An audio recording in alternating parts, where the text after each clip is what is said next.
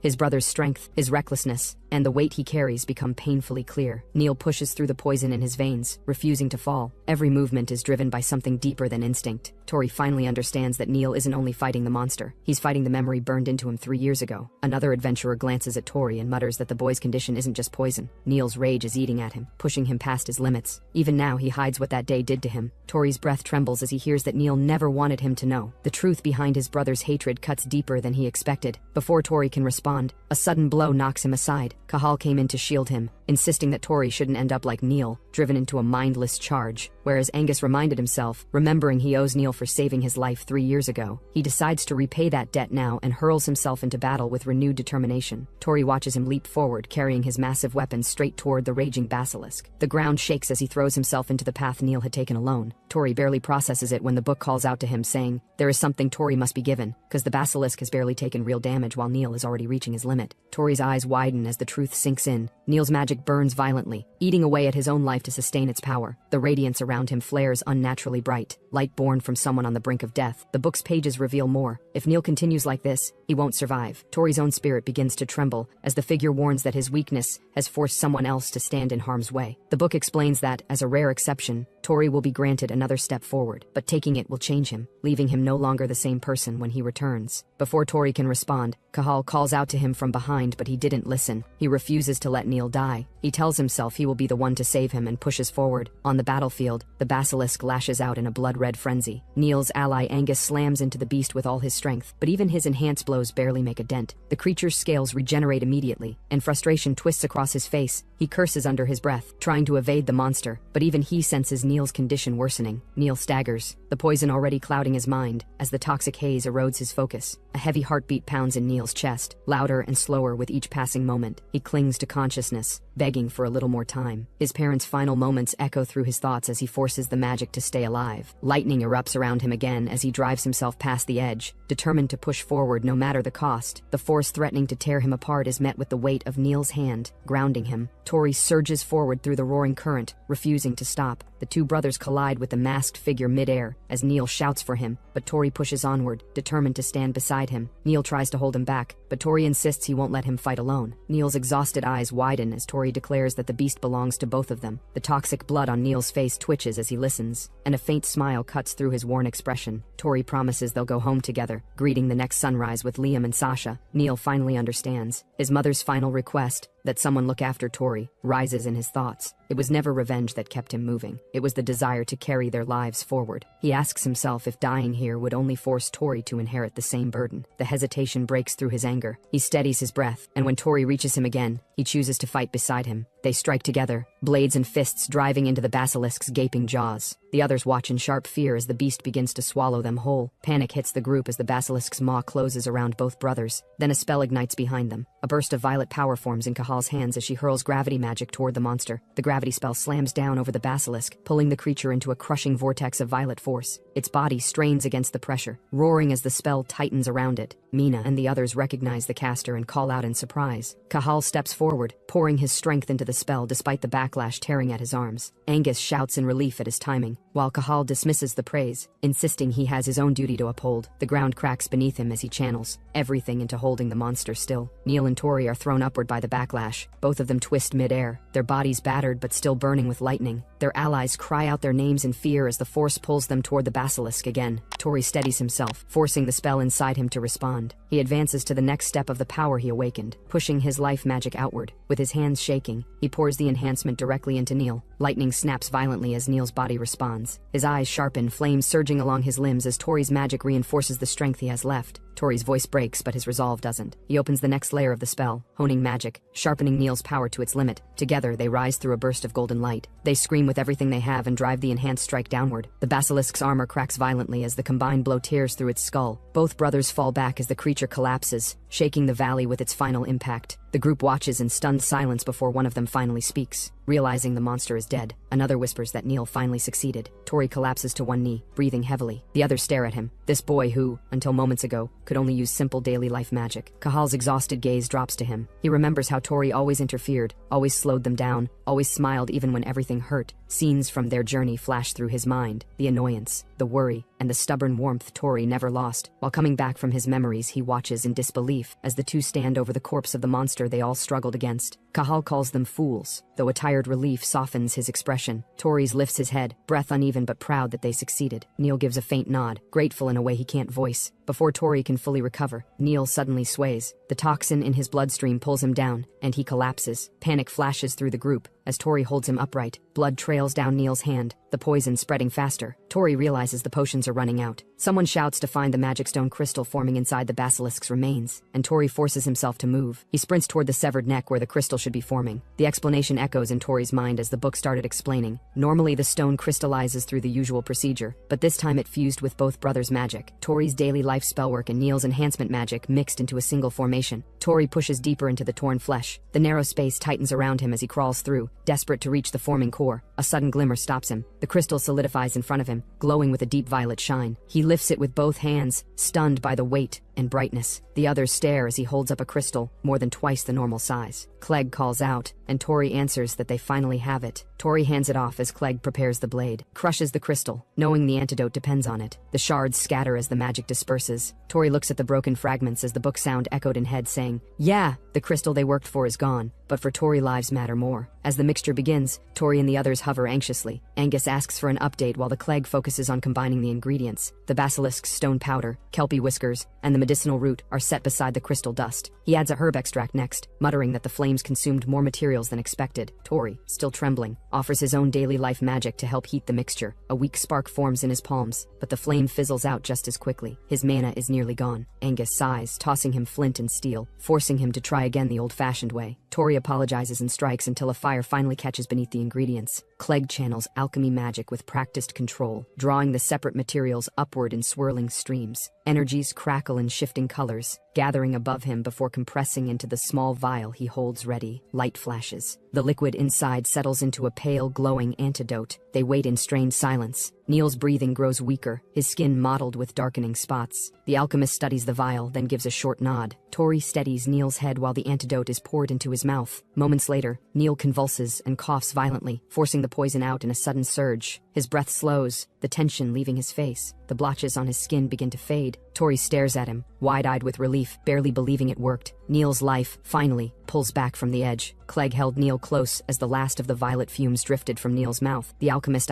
Clegg, quietly explaining that the vile substance tormenting him had been nothing but a poison lung. Angus hovered behind him, tense but trusting, watching for any sign of relapse. Damage remained in Neil's throat, but Clegg assured that soon Neil would heal. A shaky smile tugged across Tori's bruised face. He muttered that they'd made it. His brother was safe at last. Relief washed over him so hard his legs finally buckled. The moment he let himself relax, his vision tilted and the sky swung downward. Clegg jolted, shouting Tori's name as the boy collapsed. Angus remembered suddenly. Tori had swallowed a mouthful of poison too. Panic flickered across the warrior's features as he knelt beside him. Orders snapped through the night. Anyone with free hands rushed to Clegg, who was already mixing ingredients with trembling fingers. The demand was the same from every voice. Keep brewing antidote, don't stop. Even the seasoned adventurer boy had been pushed past his limits. Yet Clegg still forced himself to work, pale and shaking. Angus noted under his breath that the kid had done well. The symbols burned across the dead basilisk's hide as the book told Tori that something was off. Unnatural magic, deliberately carved and forced into the beast. Basilisks never approached human settlements. One appearing here should have been impossible.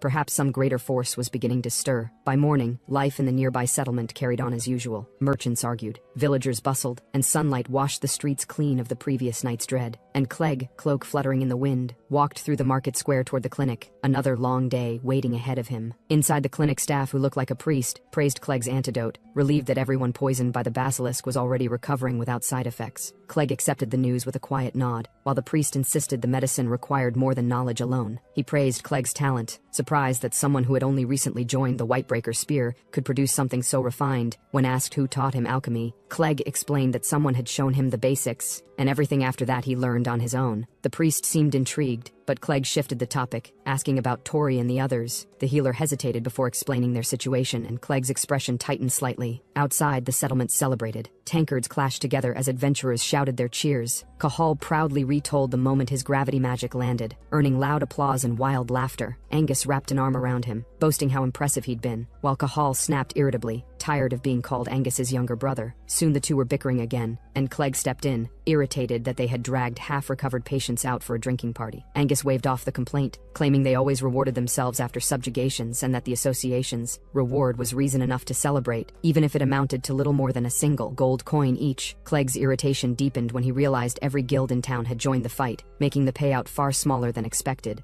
Neil called out from the back, clearly enjoying the liveliness more than he expected. Clegg watched him for a moment, surprised to see him this relaxed. He had come to check on Tori, yet somehow ended up in the middle of a full celebration. Tori sat surrounded by younger adventurers, flushed from exhaustion but smiling as they teased him. They asked how someone using only life magic managed to help defeat a basilisk. Tori waved off their praise, insisting the real strength belonged to Neil. Mina blocked Tori with a glare, calling him out for killing the mood. She pushed a drink toward him, insisting he join in. When she leaned closer, already red-cheeked from alcohol, she warned him that moments like this were rare, treasured like spotting a rare beast. Clegg watched her wobble and sighed, realizing even Mina had been pulled into the chaos. More adventurers cheered around Tori, begging him to show off the life magic he used in the fight. Tori hesitated, overwhelmed, but their excitement only grew. Someone suggested the ignition spell he used for cooking. A candle was placed before him, and the entire group leaned in with eager eyes. Tori steadied his breath, lifted his hand, and triggered the spell. For a heartbeat, nothing happened. The group stared at the unlit candle in silence, while Tori blinked in shock. He tried again, but the flame refused to appear. Confusion twisted his face as he admitted it wasn't lighting. The room burst into laughter. Adventurers thumped the table, teasing him for missing his chance to look impressive. Angus bellowed that Tori had blown his moment, while Mina nearly collapsed from laughing too hard. Clegg could only pinch the bridge of his nose. Tori laughed weakly and excused himself, blaming dizziness. He slipped through the door, leaving the noise behind. Outside, sunlight cooled his thoughts. The poison was gone, though the ache lingering in his muscles reminded him how reckless that battle had been. Even so, he felt grateful. The town below looked peaceful again, safe because they had pushed through. He thought of Neil resting inside the clinic, finally free of the venom that had nearly killed him. Relief loosened the tension in his chest. He looked toward the bright sky and allowed himself a quiet breath. He was glad